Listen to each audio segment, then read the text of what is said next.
So welcome back. It's night. I'm in the car, and we're doing this. And I put this off till late, as I sometimes do. But anyways, it's today's video message for my friend Lilla, a friend of mine who lives around the world while I'm lying lonely. And I've been very lonely lately. It's been a very stressful, sad, emotionally exhausting time of the past week or so. And anyway, I guess here we are. It's Monday. Yesterday, Monday, Tuesday. I forget what day it is. It's today's Tuesday. It's October 18th, 2021. And I'm snacking because I'm just feeling lonely and kind of slightly depressed. And I've just been thinking, just sitting here in my car, watching YouTube videos and just thinking about everything that's been going on and just how, excuse me,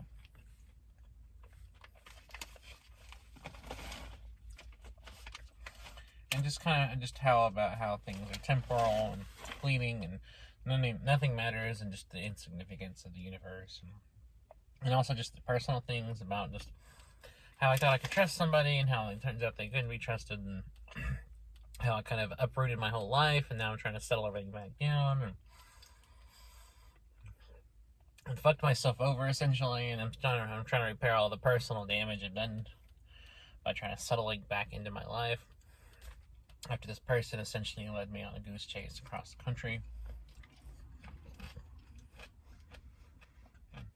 My fault. And I can't even think straight. I'm just kind of been overwhelmed by everything. Today I've been running around town doing errands, kind of like restarting everything. Because when I thought I was moving, I closed my bank account and tied some loose ends up. And now I'm having to basically restart everything. Like I had to reopen my bank account. And I'm trying to get an apartment here through the housing. So I had to reapply for housing today. I gotta turn the application in, get back on the waiting list so I can get an apartment here, so I can move out of my grandparents' house and just move back here to my hometown. So I was filling out apps, and I needed pictures of my ID, so I had to go make copies, and it's just been busy. And plus I went grocery shopping for my aunt. And I buy her groceries because, she doesn't have much money, and I have food stamps because I don't have much money. So I buy her groceries, and I went and did that. And I haven't really had time till in the evening to just really chill out and really just, have a moment to myself. So I watched a couple movies on Amazon, and then I was watching YouTube videos, and then I was listening to music, and then I went driving around a little bit, and now here I am in a parking lot, eating trail mix and talking to y'all. And my day started at 10 a.m. So it's been busy. And just doing all this, as I'm doing all this stuff, trying to be productive, I'm being all reflective of everything that went on, everything in my life. And then I feel like I don't talk to you as much anymore, Leila, which makes me sad. And I know you have stuff going on, which also makes me sad. And I wish I could be there for you, and I wish I could do more for you. And I really feel bad about that. And I'm so sad. Because I feel like I'm not present. Anyway, because I have my own shit I'm trying to do. And everything is just bumming me out.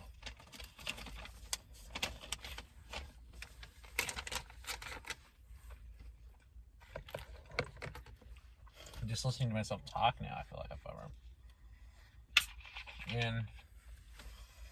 And just today has been overwhelming. I've just been emotionally exhausted, and and I'm trying to make commitments to other friends who want me to, help them out. So I'm trying to help them out while I'm trying to deal with my own stuff, and then just having getting back from traveling across the country, both to and then back. It's just been a lot.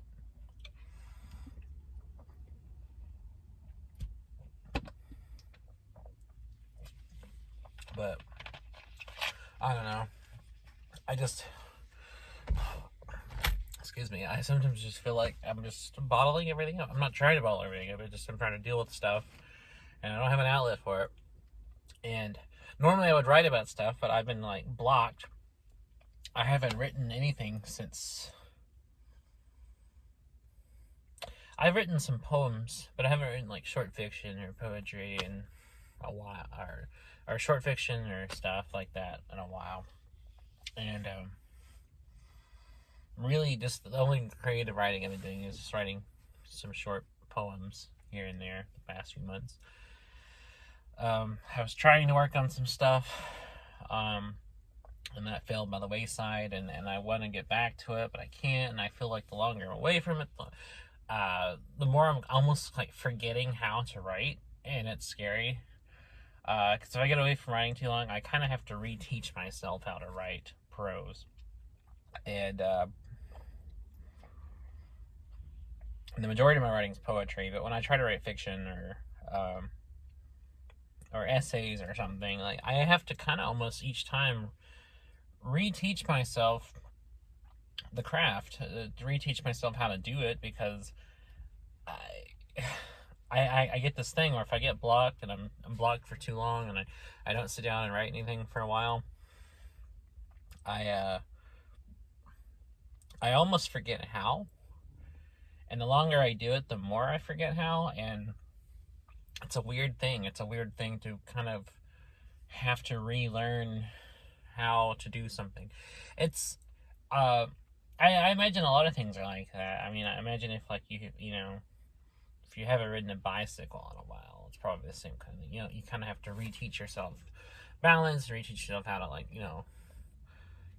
pedal correctly, and stay up while you're doing it and not fall over, and or other things. Like I feel like if you don't go to the gym for a while, and I'm the last person to talk about going to the gym. I'm a fat fucker. But people who are healthy and go to the gym, I imagine if they don't go for a while, they probably feel kind of like, when they do go back, they probably feel like, like it's harder physically. Just walking. If I don't get out and walk every day for a while, I start feeling kind of sluggish. And then when I do go out for a walk, it's kind of harder to get into it than if I've just been like walking every day. And this year I've actually been walking a lot. I've been trying to, you wouldn't tell it by me, but I've been trying to lose some weight. And I actually have lost a little bit of weight over the summer, but I'm probably gaining it back now, because I've been snacking a lot and eating a lot. But I have noticed some small weight loss in me, and a lot of that was because of walking. A lot was just because I've cut way down on sugar. I drink more water and I walk more, and that's really all it was. I'm still eating the same shit. I just eat less, like smaller portions.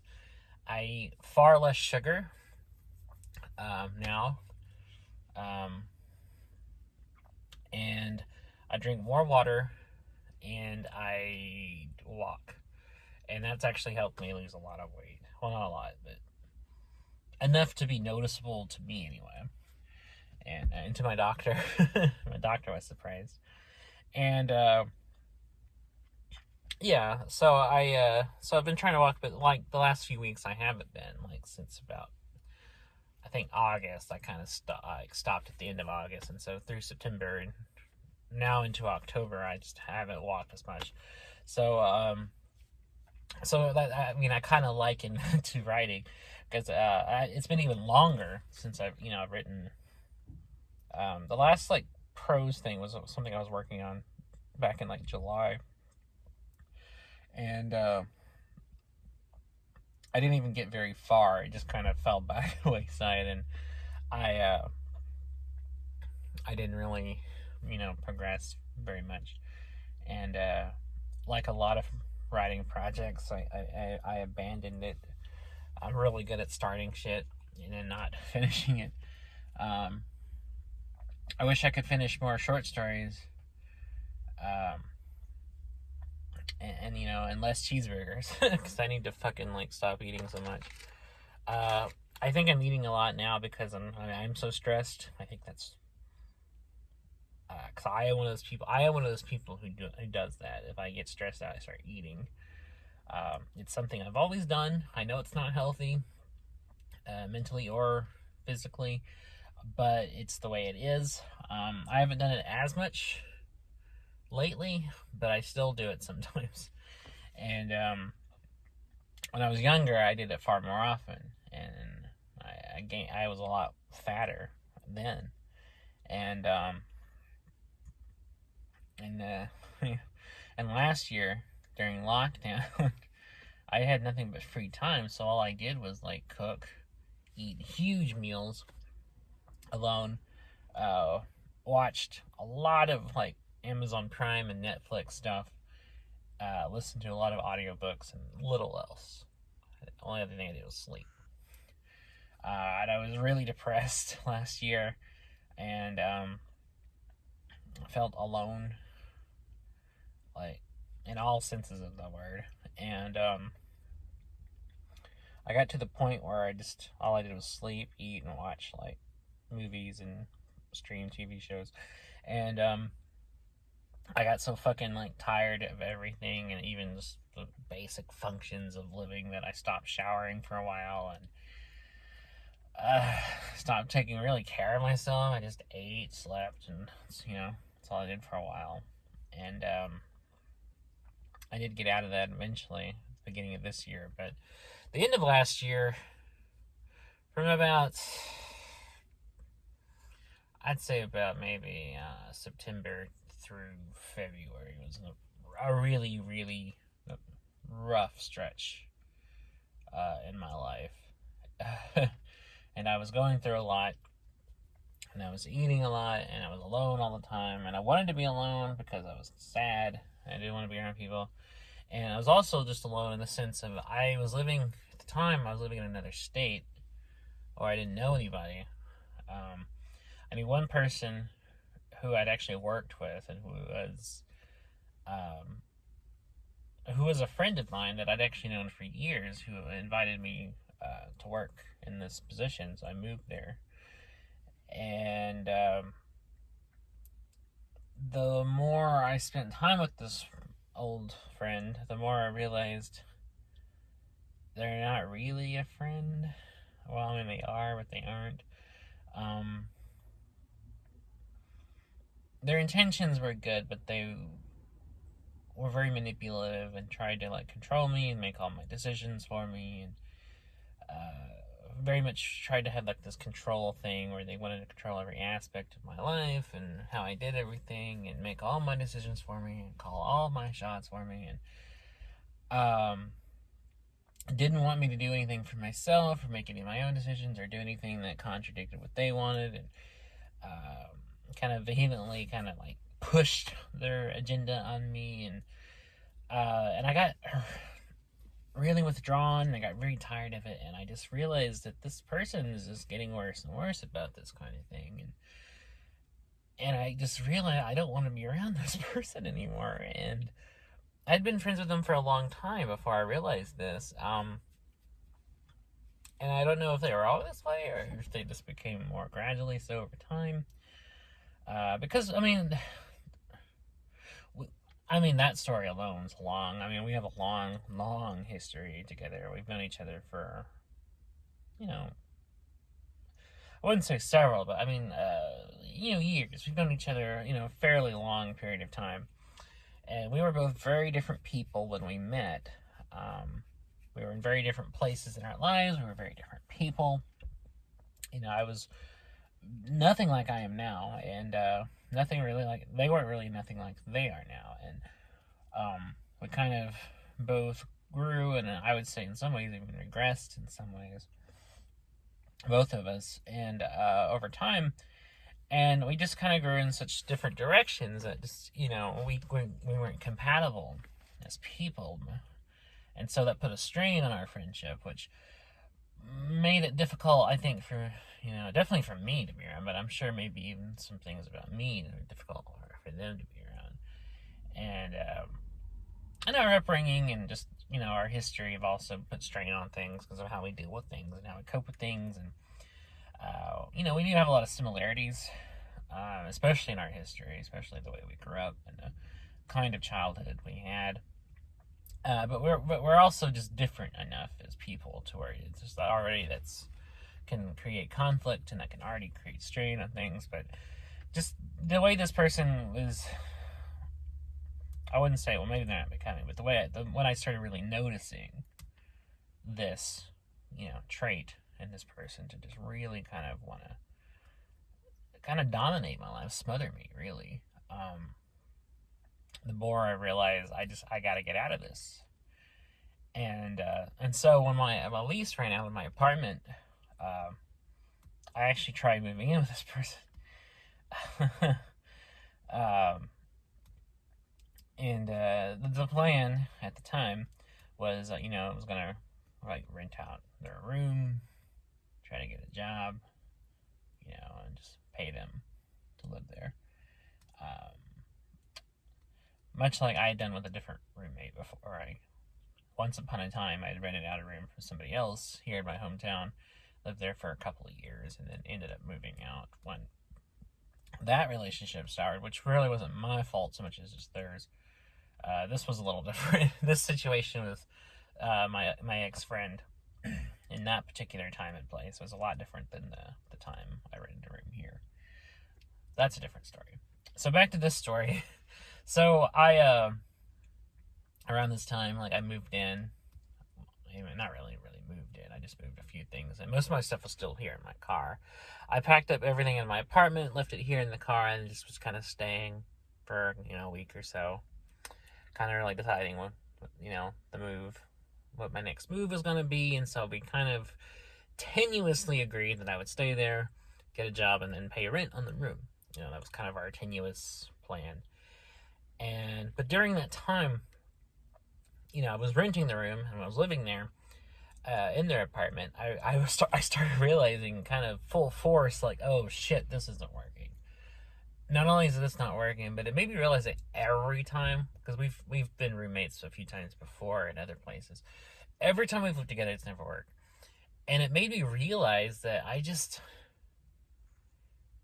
I'm getting more and more to, I just don't want to be around this person, because every time I'm around this person, they act this way. They smother me, or they kind of undermine me, or they kind of think that I can't do anything, or they try to make all my decisions, or call all the shots, or they really just want to run my life. And I don't need anyone running my life for me. I've had my whole life people trying to do this. I have relatives. My own mother has always tried to do this. And it's scary because in a lot of ways this person is very much like my mother. And I already had that relationship. I've already lived that for many years with my mother. And I don't need to relive that kind of situation again with anyone. And I just realized, just the longer I was there, which honestly wasn't very long, but the entire time I was there, I was just oh God, I gotta get out of this situation. This is just, I can't do this. Not only this, but I just realized that I don't want to be around this person. I don't want this kind of relationship. I don't want this kind of person in my life anymore. I'm tired of it. I'm just tired of just the way they are, and you know, and it's not so much the differences in personality. I mean, that I can get around, but, and that's fine. I mean, everyone's different, but when you get to the point when you're like actively trying to run a person's life, make all the shots, call decisions, and then if you disagree with something, they try to cajole you into like seeing their, doing what they want you to do, and that's problematic, and I don't need that, and I realized that it wasn't good for me. It wasn't good for my mental health. I was already coming out of this kind of long depressive spell of, self-imposed isolation and, eating a lot and all that stuff. But I realized I just don't need, this. I don't need this.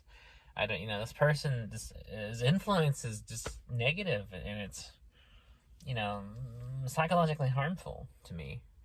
And I gotta get out of here. So eventually, this person, left. They went to visit family across the country, where they grew up, and I was left alone for a week. And during that time, I really kind of evaluated my situation, and I was like, well, things are going this way, and this person is this way, and our relationship with this person isn't working, and it's like I can't continue to really be in this person's life, and and this things are reaching ahead, and I gotta get out of here. So I decided, I'll stay here a few days, just kind of slowly start packing my stuff and get everything ready, and and meanwhile, but and then by the time they get back, I'll be ready to go. And I didn't leave sooner because I was actually taking care of their cat. Which if I would have left, that cat would have been alone. It would have had, would have eventually run out of food and water and all that stuff. So made sure it was kept fed and all that. And during this time, I kind of used it to my advantage. I caught up, some reading and just kind of enjoyed the quiet for a while. And I even shot a short film that I was in during this period in that location.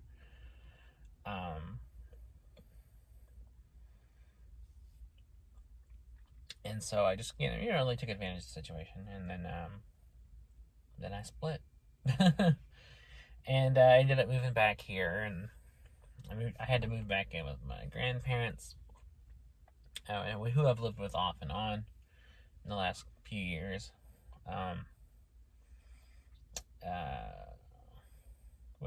But I'd like to live here again. I'd like to move back here to my hometown. I mean, I'm here all the time. I just don't actually officially live here. But I want to get back. I hope someday I can, things can work out and I can, move back here. And that would be great if I could do that. So, anyways, I mean, I didn't really mean to tell that long story. That's just, just something I was thinking about.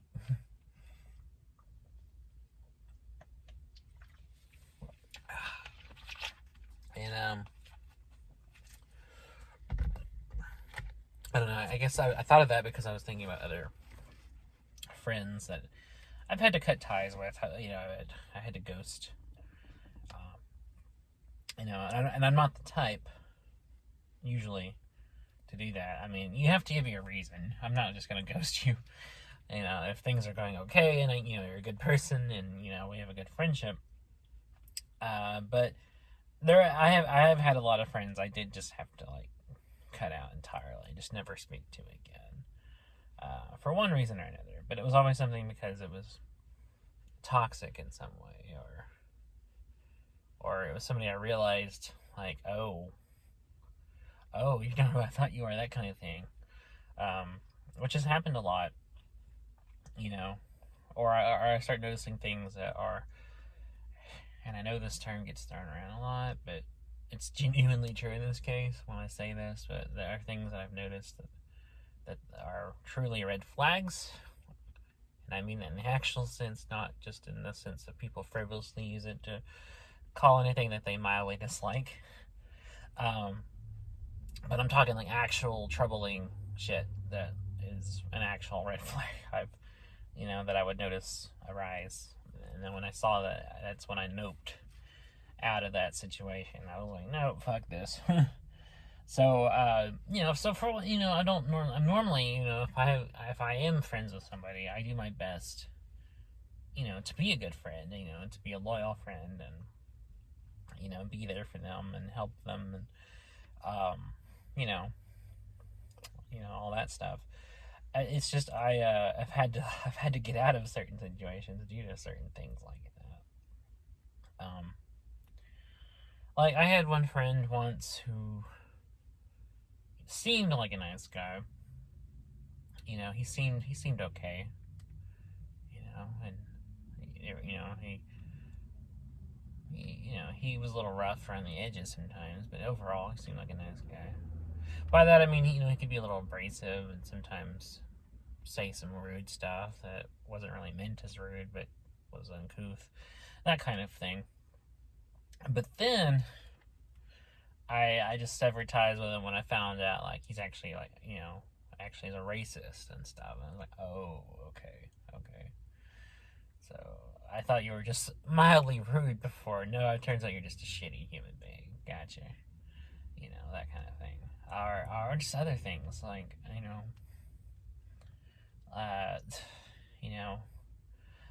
I've stopped talking to people, for a lot of things. If I find out like they're just disrespectful people, or if they're misogynists, or just whatever, And these are just people I didn't even have friendships with, just people I had conversations with that I suddenly stopped talking to them for, I had another friend for a long time who I actually was like one of my best friends like I ever had, and we were very close, and I knew them for several years. And this person was like one of my closest friends. I've had like 3 or 4 people in my life that I was that close to. So this is a really, really close friend. And we were very close friends for a long time. And we got along very well. We had a similar sense of humor, and we were both, we could have intelligent conversations, and we liked a lot of the same movies and TV shows and music, and we had a lot in common, in a lot of areas. And the reason I stopped talking to this person is because over time, this person became more and more insufferable. And I don't mean like in the sense of like, oh, they get on my nerves sometimes. I mean, although that is true. I meant in the sense of like, this person started getting more and more egotistical. They started thinking like they were smarter than everybody else in the room. They started thinking that, if you said something, then they would immediately point out this, that, or the other. And I'm like, dude, I know that. And then they just started really thinking like, you're an idiot, don't know what you're talking about. And I'd say something, they'd immediately start trying to correct my shit. I'm like, no, I know what I'm talking about. You don't have, that kind of thing. And it just became like constant. It became just this annoying, insufferable degree where I was just like, I can't be around this anymore. You're just becoming an asshole, and I can't stand you. And so I just stopped talking to this person. I was like, man, fuck this. I can't deal with you anymore. Because every time I try to say anything, no matter what it is, you have to, not only do you feel obligated to go on some spiel and pontificate about whatever subject is at hand, but you feel it's necessary to correct me on something that I already know what I'm talking about. It's one thing to, have a conversation and present differing views. I mean, yeah, everybody does that, and we did that. Not really debate so much, it's just kind of friendly, conversations espousing different views. That's cool. I'm totally fine with that. That's great. I like hearing different viewpoints and all that. It's another thing entirely when we're talking on the same conversation, we have the same viewpoint. We both know the same stuff, and you're not telling me anything I don't already know. It's one thing if I didn't know something and you tell me, I'm like, okay, that's cool. I didn't know that. Thank you for telling me. It's another thing where it's like, I'll say something and then I'll just be like, oh, it's this, and this. And I'm like, bro, I already know that. You don't have to tell me that or educate me on that. I just, and I noticed they were getting like, I gave it away. I noticed they were becoming like this with everyone. And, it just became insufferable. And I think other people started really thinking or noticing kind of this change in behavior over time too, because they kind of start avoiding that person as well. And something else I really I don't know, something else that was troubling was that this person had a crush on another person that we both knew, a mutual friend. And at first it was pretty innocuous.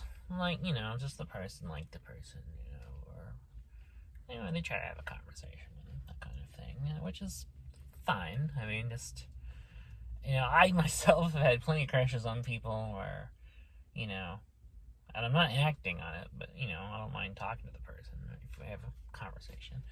That's fine. That's totally innocuous. But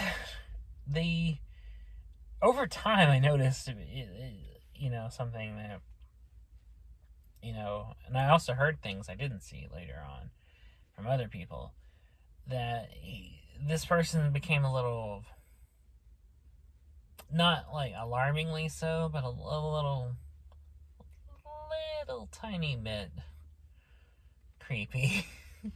I heard from another friend that they were once in a store with the person of this person's affection, and that person kind of was like, not really, but kind of following them a little bit in the store, kind of like eavesdropping on their conversation. I think that was the only reason, was to eavesdrop, but that's still kind of like, dude, but out, really. And it's the kind of thing, if I would have been there for, I would have been like, dude, seriously, stop. I myself don't remember seeing anything like that. It's more stuff that I heard secondhand. I don't know. I don't remember seeing anything like that while I was around. But knowing that just makes me really just although there were other troubling things at the time, I don't want to say I overlooked because they bothered me, and I don't want to say I pretended they weren't there, because like I said, it did affect me. But there was a couple of occasions where this person talked about having severe anger issues, that really troubled me, because I realized this person might actually need help. I mean, I tried to push it on my mind because, around this time I was a lot more immature and I didn't really think about this stuff too heavily. And at that time, I was kind of more just trying to just see things the way I wanted to, and I was really kind of out of touch, I think, with how things actually are, and I just kind of living in my own fantasy land. But I realized in retrospect, I really should have actually tried to get this guy to get some help, because I remember very, very few occasions, but they're memorable, because this guy went into detail about how when they were younger in high school, a few times they would just fucking went off on somebody. They got so pissed they saw red and went off on somebody. And that, again, that's a true red flag. And I really mean an actual red flag in this case. And I was while they were telling me this, I was that's concerning. That's very, very concerning. And they never went off on me, thank God. But I think after that, the first time he told me about it, I think that was also something that was always kind of in my subconscious from then on, was always a fear of, what if that happened? What if I accidentally pushed this person too far? Past just annoyance into straight anger, to the point where then they would just, fly off the handle on me. And I think that was always a concern. So that's something I definitely knew about firsthand, and that did concern me, and I think I allowed myself to continue talking to this person even after, because I think at that time I was lonely, and I didn't want to give up on this friendship that we had already invested in, that we already had a long history at that point of being friends, and and I really thought, like, this guy was like I was really like, the guy I was always going to be best friends with. Like, I really thought our friendship would last forever, and I really thought we'd go, because like I said, I was kind of living in my own fantasy land at that time. I was really kind of out of touch with things, or ignoring things that I shouldn't have ignored, like that, things of that nature. I wasn't ignoring anything like too serious. That I wasn't like completely oblivious. I would call people out on their bullshit if I saw it, but there were certain bullshit that I don't want to say chose overlook, but just kind of pushed down and kind of just tried to plow through it, and that's one of them, So this person really didn't they never did anything to where it literally was that's it right then, slamming on the brakes, this is over, never talking to you again. It was more a gradual, just dickheadedness on their part that made me realize oh, okay, all right, I'm done. I've reached the limit. I'm fucking tired of you. That's it. So I think that's more what it was, than any just one thing, because the anger thing was really the only major thing I know of. And the other stuff I actually didn't hear about until after the fact, the more kind of creepy stuff. I wasn't around for it. This was stuff that they apparently had done, and occasions when I happened to not be there. Because, I don't actually recall ever seeing this person do anything that I would have, that I would, totally, that I would totally be okay, fuck this, I'm not talking to you, because that's fucking weird. I have never, or even in the conversations, when we would talk about this person that they liked, they never said anything that was immediately ringing alarm bells. It was very normal stuff. It was very much the ordinary, I really care about this person, and I fantasize about what it would be like, they liked me, and going on dates, and that kind of thing. So just very ordinary stuff. I think any friends would talk about, in regards to their crush. So I don't know. I just know that makes it worse, knowing what I know now. After hearing, what happened when I wasn't on the scene, because. And, also, there was a time kind of closer to the end of our friendship when I wasn't as around as much, because at that time, there was a period off and on for a few of those years, when I was dating my ex, and a lot of that time was actually spent kind of away from my usual, crowd, and I stopped seeing that person nearly as often, because I was focusing all my attention and all my time on my ex at that time. At that time, we were very, close is kind of an understatement. We were always constantly together, and so there was long stretches of time where I actually wasn't hanging out with this person, and so that person was kind of hanging out with our other mutual friends, and including the person that person had a crush on. So there's and other mutuals. So there's other stuff, I'm sure there's a lot of stuff I wasn't there for. And there's a lot of occasions or thing. So, I mean, there's no telling, what I haven't heard, But I just remember distinctly a particular story like that, or, the incident in the store. But I didn't hear about it till years after the fact. Years after I stopped talking to this person, as it were. And if I had known at the time, though, that would have been the thing. That would have been the inciting incident to be like, okay, fuck this. We're done. This is the, you know. So, I mean, I don't know. So, dropping two close friends, I'm like, that probably makes me sound like the asshole in this situation, but I don't know. I'm not like that. I'm not the type that, goes around thinking they're smarter than everybody else and, trying to educate people and stuff they already know. Nor am I the type that tries to smother people. So, I mean, and those are two types of people I don't like. So I just happen to have friendships with people for very long periods of time who happen to be like that until I just kind of had enough.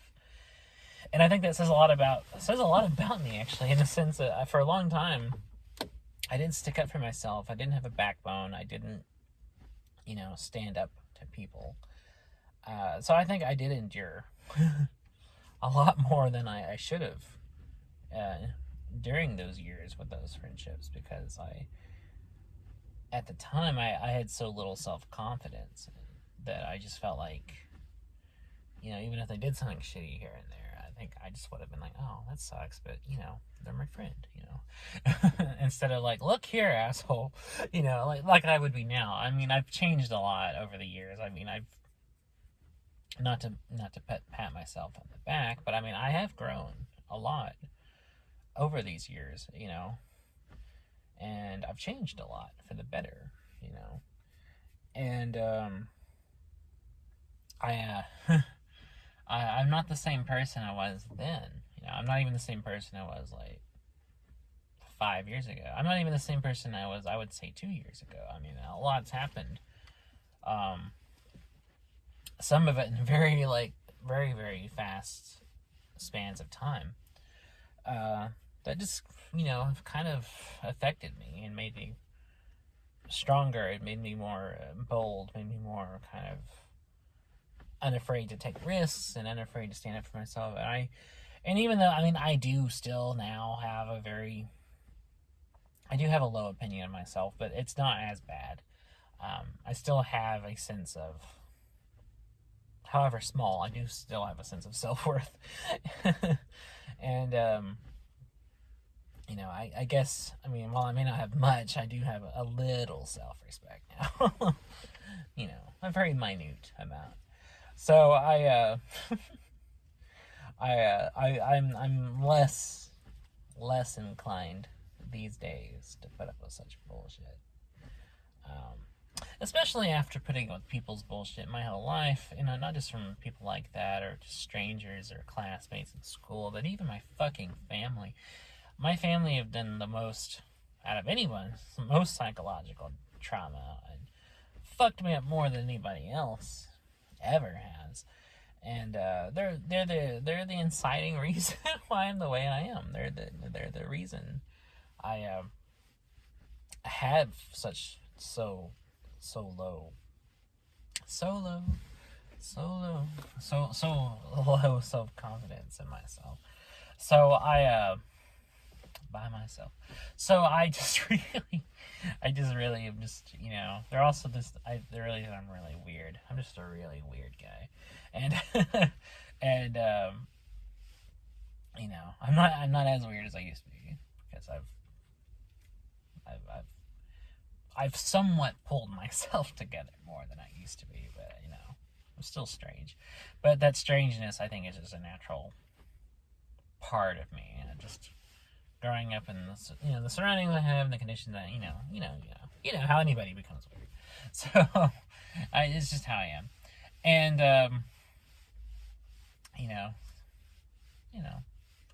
I'm closer now to being like the fun kind of weird than like the sad, depressed kind of weird. So that's good. Hooray. Huzzah. And, I don't know. A lot of it's just, I also just found myself and started realizing who I really am and started realizing, like, oh, I actually disagree with these things that, I thought I agree, stuff like that. Started really finding myself in the last few years, which has really helped, and that actually has given me a lot of strength and confidence, and that, and having, like, really, really, like, true good friends, and meeting a lot of great people on Twitter and stuff like that, and a lot of great people in the writing community, and of course, meeting you, Lilla. I haven't forgotten you. I'm not just monologuing. This is all conversation. And, it sounds like it, but it's not. And, just people like you have really helped me really pull my shit together and really kind of help me figure out stuff and really have given me strength and confidence and comfort to really embrace the weirdness of myself and, be a better person. And I've grown a lot and I've changed a lot, all for the better. And,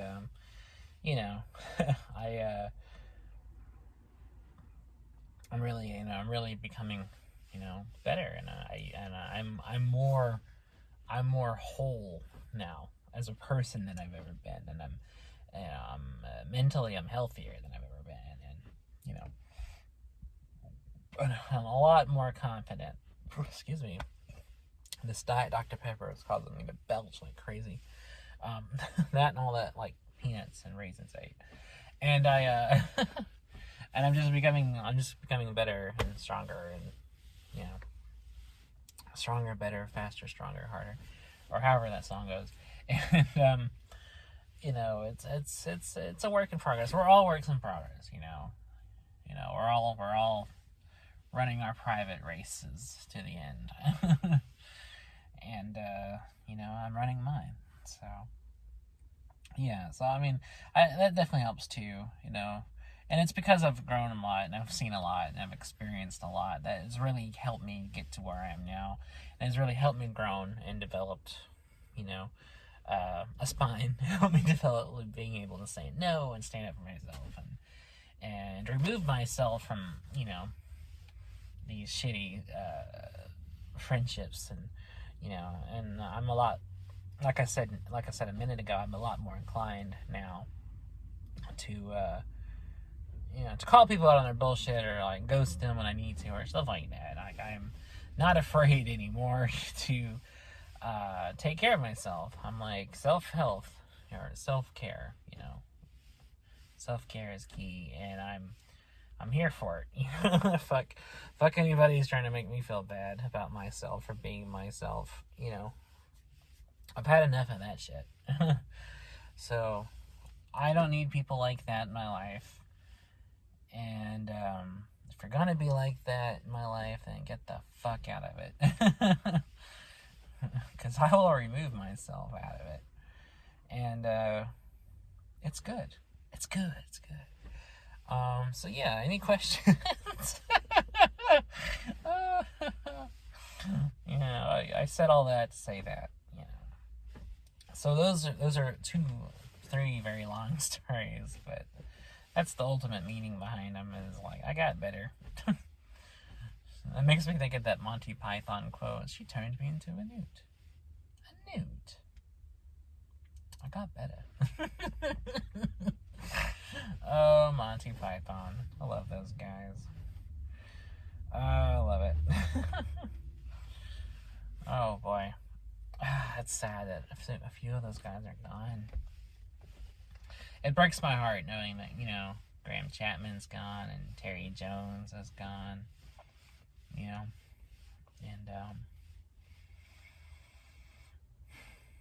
man, it's sad. But, at least we have Michael Palin, Eric Idle, and Terry Gilliam left. I would say John Cleese, but John Cleese is an asshole. Like, he's really not a nice guy. I mean, he said a lot of funny stuff over the years, but as a person, he's not very nice. He has a lot of views that are like, that's awful, dude. Why the fuck do you think that? So I'm not a fan of him personally. I mean, I'm a fan of what he's done with Python, and he's acted in some stuff I think is funny, but from some of the things I've heard him say recently, it's like, oh dear God, that's not good. You shouldn't say that. That's terrible. Fuck that. But still a big fan of Gilliam, Idle, and Palin. Those guys are great. Keep on rocking in the free world. Those guys, especially Gilliam. Gilliam is a big creative inspiration to me. I'm a huge fan of his movies, but I'm also just a really big fan of his animation, like the stuff he did with Python, like that kind of cutout paper style of animation. I think is really cool, and it really blew my mind as a kid when I saw it the first time. Because the first Python thing I've ever watched, aside from like clips from like the Flying Circus, was the first actual thing I saw in full was Monty Python and the Holy Grail, which I absolutely loved and still love. It's still one of my favorite comedies. The movie's fantastic, but the animated sequences in that not just the paper stuff, but also like fully animated stuff. There's fully drawn sequences. Very, very good. And also, Gilliam co-directed the movie. Him and Terry Jones both directed that movie. And I think it's unique because it kind of has both of their directorial styles in it at once. I know that caused friction behind the scenes, and they clashed over it, but I actually think the finished product is very unique because it doesn't look entirely like the stuff Jones would go on to direct, and not entirely like what Gilliam would direct later. It's closer to Jones's style as a movie, but it's definitely has some of those more kind of unusual characteristics of Terry Gilliam's work that he would do later. But yeah, that's the first thing I saw, and I was like, "Whoa, my God! Like this is radical. Like this changes my whole concept of comedy and what comedic movies could be." I'd never seen anything really like that kind of humor outside of like Mel Brooks movies, which he used to do that. He used to have a kind of a similar style of humor, especially the whole like toying around with being meta and like referencing the fact that the characters are in a movie, and like he could really break the fourth wall, and like so I hadn't really seen humor like that outside of Brooks at that time. Later I would see more of it in other stuff, but I was very young then and hadn't been exposed to it much. And then later I would go on to like watch Monty Python's Flying Circus, which again was like, oh my God. And to this day remains my favorite sketch comedy series. I love that show so much. And what's interesting about it is, and I'm not the first person to point this out, but what's interesting about it is I like that not all the sketches work. Like when you watch Monty Python's Flying Circus, you actually get the sense of like they're just throwing everything at the wall. Some of it sticks and some of it doesn't, but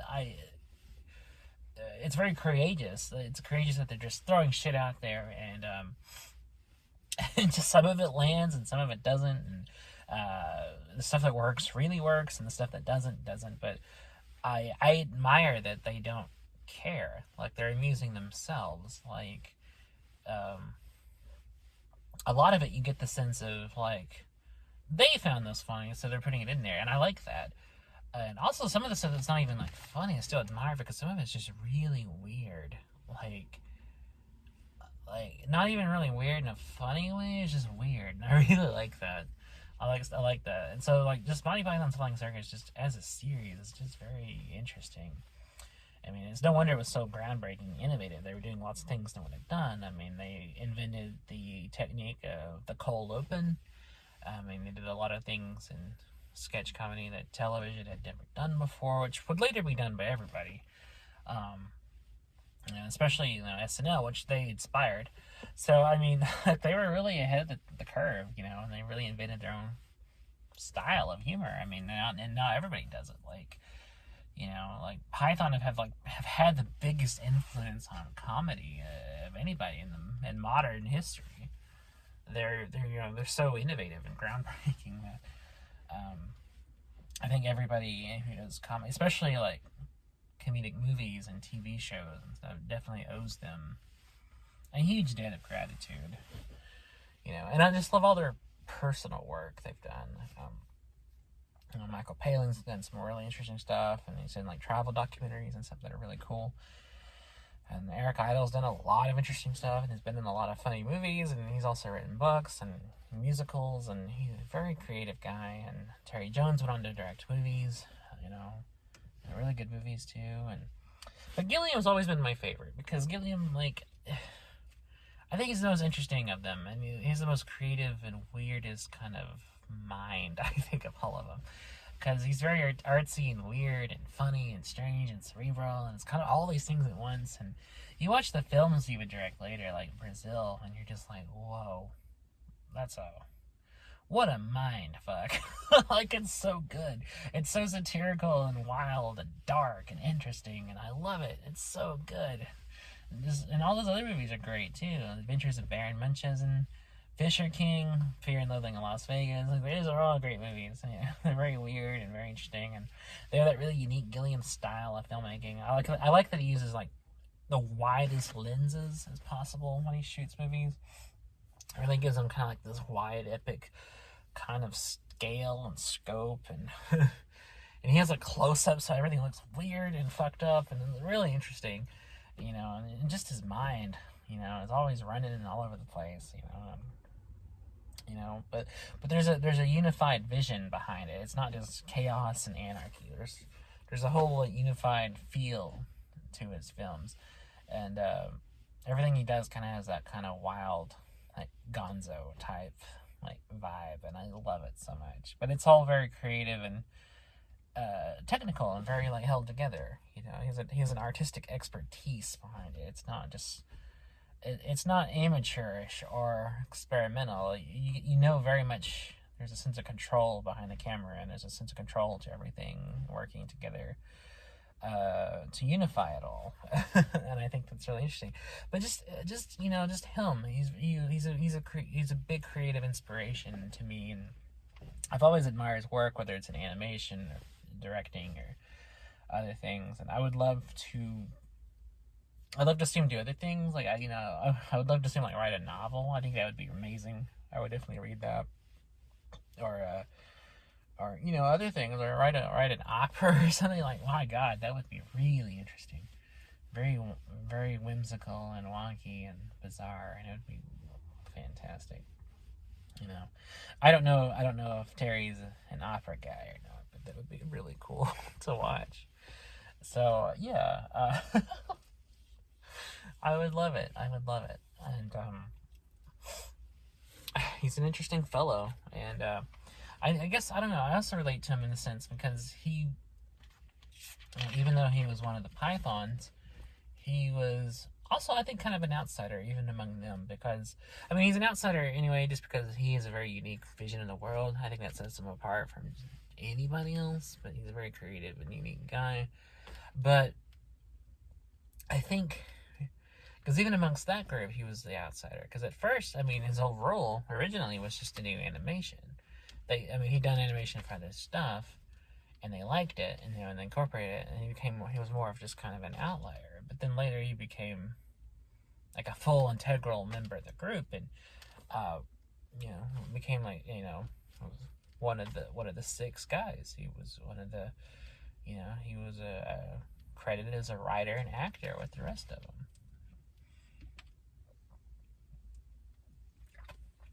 But I think even in that sense, he was an outsider. Also, an outsider status, I think, from him, is because the Pythons were almost all English. He was the only American one. I think that's an interesting point as well, is that, and that's something I actually didn't know until I was in high school, until I read a biography, like an article about him. I was like, what? Terry G's American? So I think that's interesting. So, I mean, I think even that gives a different perspective from the other Pythons, and he brought that kind of sense of satirizing American culture and values, and into their sense of satirizing English culture and government and society and all that. So I think that's very interesting. But yeah, Terry Gilliam is the man, and I like him. Holy shit. What was that? What the fuck was that? I heard something like crash or something outside. And there's nobody around. I don't know what's going on. That was weird. So, strange. Oh, I think there's a guy over there, like, taking some trash, or throwing something in the trash, or taking a trash bag and doing something. I just didn't see him till just now. So anyways, yeah, I've been talking for a long time, and I'm sorry. So I guess I'll call it quits here. Gonna hang out for a while, watch some more YouTube, and maybe eventually drive back to my grandparents' house 3 hours away and go to sleep. It's such a long drive. But anyways, thanks for watching. I appreciate it. Thank you for being amazing, Lilla. I'm so sorry that I haven't been present as much today, the last couple of days, just because of everything going on. But I appreciate you listening to me ramble on like this. It really helps me just kind of get everything out, and just these conversations are so kind of free form. And I really appreciate it, and I hope things get better. I know things were kind of heavy today, but I hope that tomorrow is better. And I'll be back tomorrow at some point. Maybe I'll do it during the daytime hours and do another one of these videos. So until then, I will catch you later, and I hope you have a good night. So take care.